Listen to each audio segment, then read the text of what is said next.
I know that every single person that saw this statement, they immediately thought of Mihawk. And I love it because that means that Mihawk's low-key the standard. The Void Century flashback, it's gonna hit like crack because there was a Davy Jones. That's crazy. Davy Jones was probably the equivalent of what Joy Boy was back in the day. I cannot wait for Rocks. He's also broken.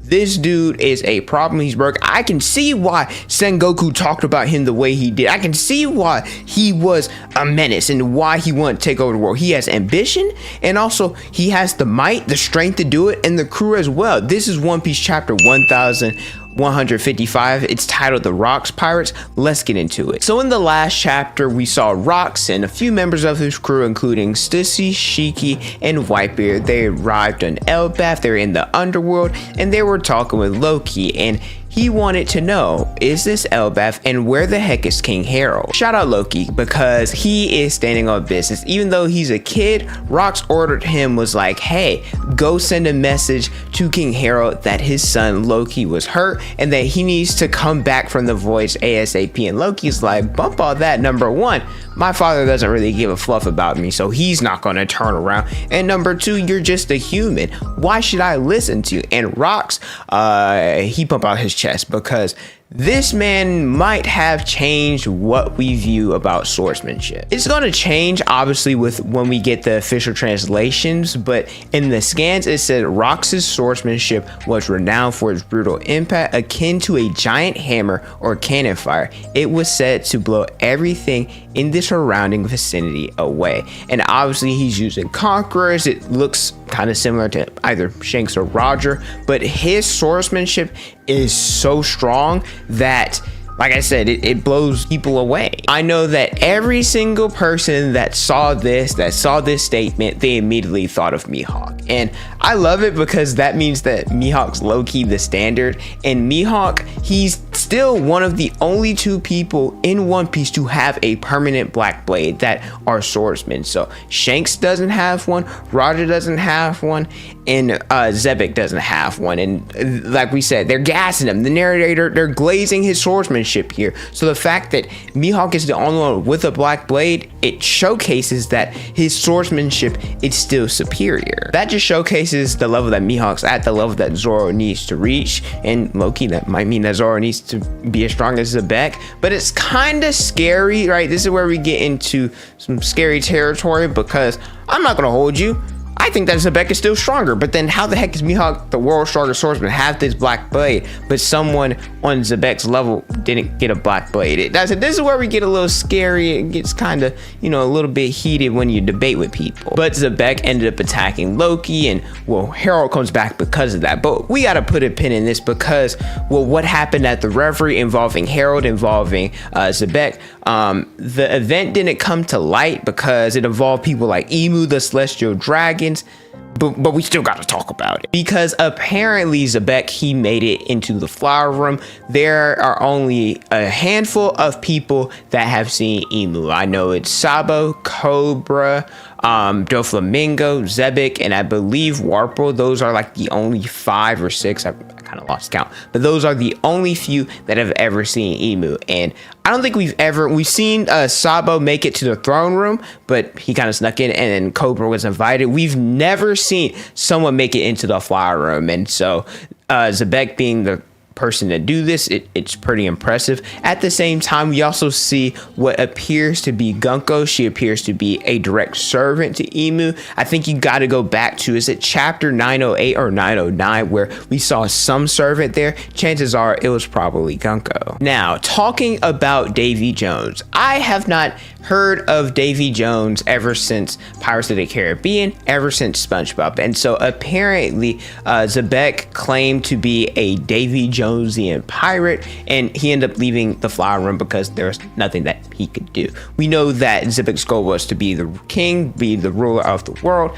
And so in this moment, right, taking out Emu, there's nothing he could do, right? I'll probably look more into that when I do my breakdown. But regardless, this made me think, like I said, about back during the Void Century, that there was Joy Boy, there was Emu, and then there was Davy Jones, and then the kin to that, or well, not direct kin. But then the new generation, you had Xebec, Roger, and then Shanks was supposed to be where Luffy was at, but Shanks decided to do his own thing, and now we have Blackbeard and Luffy. The inherited will, it's crazy because I don't know the story of Davy Jones. I have not seen that, like I said, since I was a little kid, but essentially Davy Jones, his curse stems from angering the sea goddess Calypso, and then he had to like put his heart in a chest, something along those lines. So I think it's going to be really cool whenever we finally get to see the flashback of Joy Boy's reveal, like actually seeing what he looks like instead of just a silhouette, seeing him, seeing Emu, seeing Davy Jones, all that happened back 800 something years ago. I can't wait to see it. Also during this day I mentioned Xebec was there, but King Harald, he was there as well, and well, it's kind of hard to miss him. I mean, he's a big old giant, so he's sitting up in here running around. There's different people trying to kill him, different people trying to capture him, and apparently he ran into Xebec, who I don't know if he was the one to kidnap some of the celestial dragons, but I do know that Xebec, he was the one to kill an admiral. So when these two crossed paths, some people, they weren't sure if Harald was the one to do it, if Xebec was the one to do it, but regardless, the two of them looked at each other. Oh, and it was on sight. They swords clashed immediately. It blew everybody away in a 5-mile radius. Probably both of them have Conqueror's Haki. It was an insane clash. Harald, being the giant, right? He's still a warrior, even though he's mellowed out a little bit. It kind of reminds me of maybe like a saying how, it's in their blood to want to fight. So him clashing with Xebec here, they started talking and, they respected each other. And so Xebec gives him advice like, hey, angle your sword this way, so that way it could cause a scene. We can both get away, right? Let me know how to get to Elbaph. If, fortune favors, if we run into each other, we'll meet again at Elbaph. But if you guys enjoy regular One Piece content, make sure you guys like the video, subscribe to the channel, and hit the notification bell so you never miss out on a new video. I promote different One Piece content almost each and every day. Once again, Rocks is a menace because not only did he kill an admiral, but he also took out a ship carrying different heavily used tributes that was headed towards Mary Joa. He destroyed the gates of justice, and so he used different funds to start his pirate crew. And Rocks doing this, I know he did it on a larger scale,